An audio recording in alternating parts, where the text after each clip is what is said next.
Hello everyone and welcome to Off The Beaten Pot.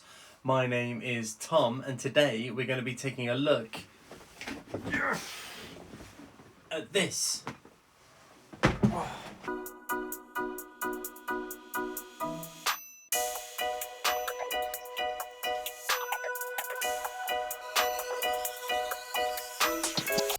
Basically it's my pantry and I'm going to just take you through some of the items I have in there that help me to create meals. For those of you that are new to my channel, please consider tapping the thumbs up button, subscribing, dinging the bell.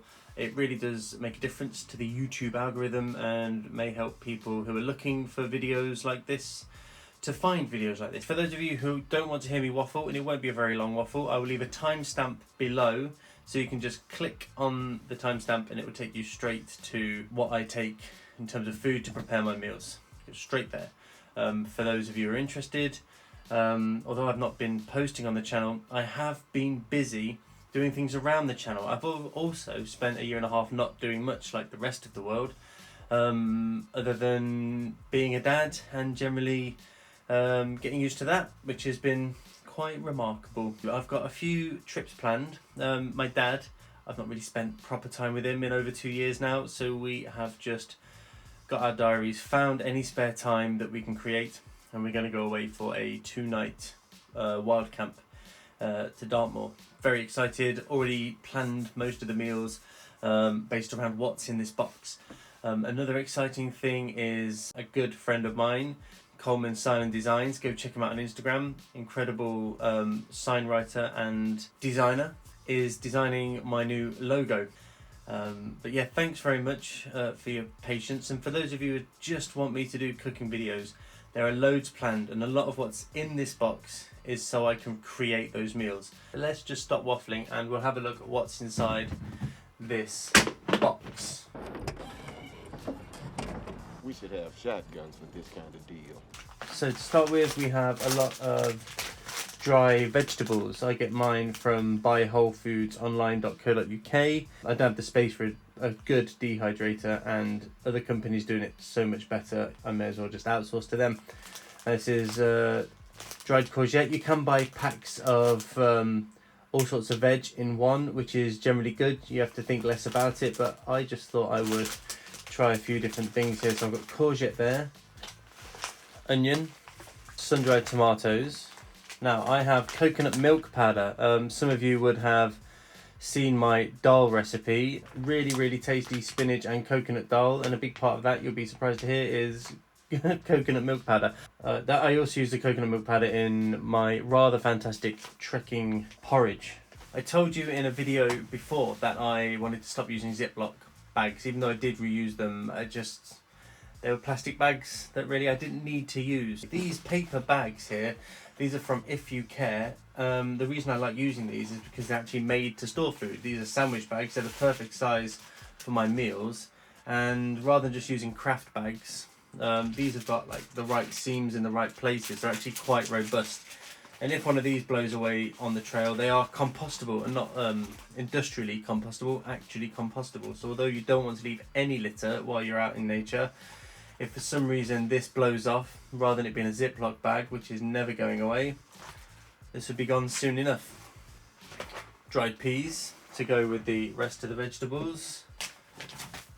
This is lovely. This is organic granulated maple sugar. If you don't have access to maple sugar, then normal sugar will be fine, or any other sugar. They do coconut sugars, all sorts of sugars from your local store. Always go to your local store first, but you can get all of these. Everything I'm showing you can also be bought online. I will leave links, and at the moment they are links. They are Amazon affiliate links.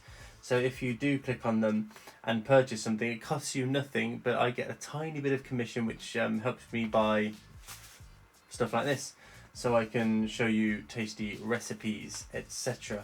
But always support your local store. If you want to see it there in the future, support your local shop. Now, moving on to some of these fancy containers. I've got coffee, and I've got a very exciting coffee machine for when I'm out and about. It is a pump one, so when I wake up to the sunrise in Dartmoor with my dad in August, I'm going to have a handmade barista style kind of coffee, and I'm quite excited about that.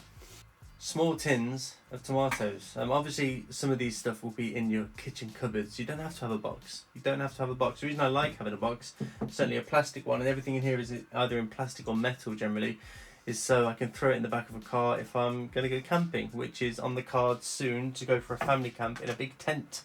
And this will just go in, boosh, and you've got a car, you don't have to worry about it. So, moving on. These, don't eat these are silica gel packs. You get them with most electronics and a lot of dry Japanese food. But they're incredible for sucking moisture out of the air, like a little dehumidifier. So I just, whenever I come across one of these silica gel packets, I just throw it in the box to help keep it dry in here. These are really cool. These are twist lock storage containers. So in here I've got paprika, garam masala. Let's just open it. Smells amazing. Loads of garlic, ginger, turmeric. Now turmeric's a really good one, especially for when you're walking. It's really good for rejuvenating your muscles. Commons mustard, and everything in here, apart from maybe those, but everything, certainly the veg, if you've got the opportunity to go fresh, you're not going lightweight or for many days, or if you are, you're going with enough bodies or enough gear that you can shift fresh veg and you can get through it fast enough before it goes off. Always go for fresh veg. But in lieu of that, we're going to go for dry stuff. I like making up my own sauces, so I've got Liam Perrins, which is a big part of how I make my sauces up. Sriracha sauce, and one of my all-time most favourite tasty things, the green Tabasco, which is jalapeno Tabasco. Incredibly nice. So I can mix that with a bit of sriracha, tiny bit of Liam Perrins, put it in a little pot. Right, in here, this is a bit more intriguing. You know what I mean. More garlic, hard grated cheese, and then sometimes when you make a tomato sauce, rather than making a tomato leather, which is making a tomato sauce, dehydrating it and turning it into either a strip of leather or a powder, I just buy these tomato soup packets. So you get a tomato soup, someone else has dehydrated it, and you make it really thick, and you got a lovely tomato sauce by just adding water. Shame about the packaging, but I already had these. Really useful. You can buy it in jars, you can even buy powder, but I've not been able to get my hands on any at the moment. It's miso soup paste. I've got stock cubes and instant mashed potato, which is, I use a lot as a thickener. So if I'm making a bechamel sauce, I'll have my cheese powder, I'll put it with a bit of milk powder, that's standard milk powder, and a bit of smash as a thickener, herbs, etc., and that's your bechamel sauce. Couscous. I don't often have couscous, but I have been practicing a little bit with cold soaking, and I found a really good method for cold soaking couscous. And the thing about couscous is it's a lot of nothing. Well, actually, it's not a lot of nothing. Any benefits of couscous? So yeah, it's actually pretty nifty stuff. However, it's a really good conduit for flavour. So I use this, and I'll add a whole bunch of flavours and vegetables and other odds and sods. And then you get that cooking at lunch or breakfast for lunch, and then you lock it away in an airtight container. And by the time you're ready for lunch, and if it's the right kind of day, you've got a beautiful sort of Mediterranean vegetable couscous ready to eat out of your pot. And I've been quite intrigued by that, so I bought a load of couscous. Lentils, red lentils, incredibly wonderful things, lentils.